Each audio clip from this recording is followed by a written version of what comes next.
Should we learn SIEM? Well, let's go ahead and start by going over what SIEM addresses as the problem, right? So, malware-related incident occurs, and without SIEM, what are we stuck doing?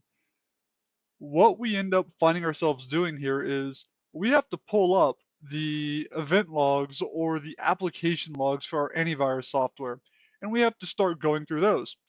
So here we are looking at all of these different events and all of this different data, possibly exporting the events and exporting the log files, pulling them in somewhere else so we can look at them all so we're not clogging up the end user's machine.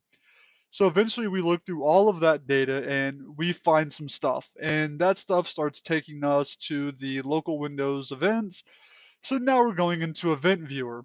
And in Event Viewer here, we're looking at application logs, we're looking at security logs, system logs, we're looking at all of these different logs, and we're possibly trying to export that data as well. So then we end up moving on from these and we find out, all right, we're going out to the internet and we're getting some CNC information going out there, right? So now we have to go out and start tracking down all of our firewall events. Now, as you can imagine, this process gets really tedious and really time consuming for one single malware investigation. So now we start looking at this data, and then all of a sudden our investigation takes a left turn, and we're now having to go out through Office 365 because we've got companies out there claiming that they're getting spam from us, right? So now we're going to the dashboard for security and compliance and looking for spam detections, possibly compromised user, potential malware seen, looking at sent and received emails going on, and we're looking at all of this data, right? So this gets really, really painful for us to investigate, right? That's why SIM is so important because with SIM, what we can do is we can come over here and this is our SIM. This is what we're going to be setting up in this project here.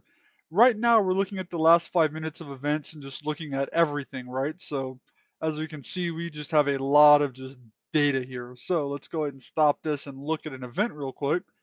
We get the date timestamp of it, the device ID, the device name, the directional display, I think is what that field stands for. I'm not 100% sure. Destination. We get all of this data right at our fingertips and we can filter on this. We can actually look up this data and see what's going on. Let's say we want to look at just firewalls. So we set it up for just firewalls and now we're looking at just that. And because we have this set up, we can also go ahead and look at just Windows. And now all of a sudden we're looking at just Windows events.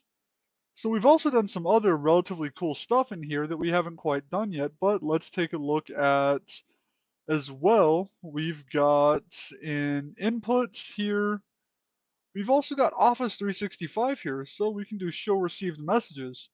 And we can actually see our messages from Office 365. All of this data is right at our fingertips. So instead of working through one application, which takes us to another application, which takes us to another and another, instead of spending all that time in all of these different tool sets, why not just get all of this data into a single pane of glass so we're not having to go and do all of that? That's where SIM comes into play to solve that problem for us. So if we end up wanting to look at this data in a different way, really quickly, demonstration dashboard here.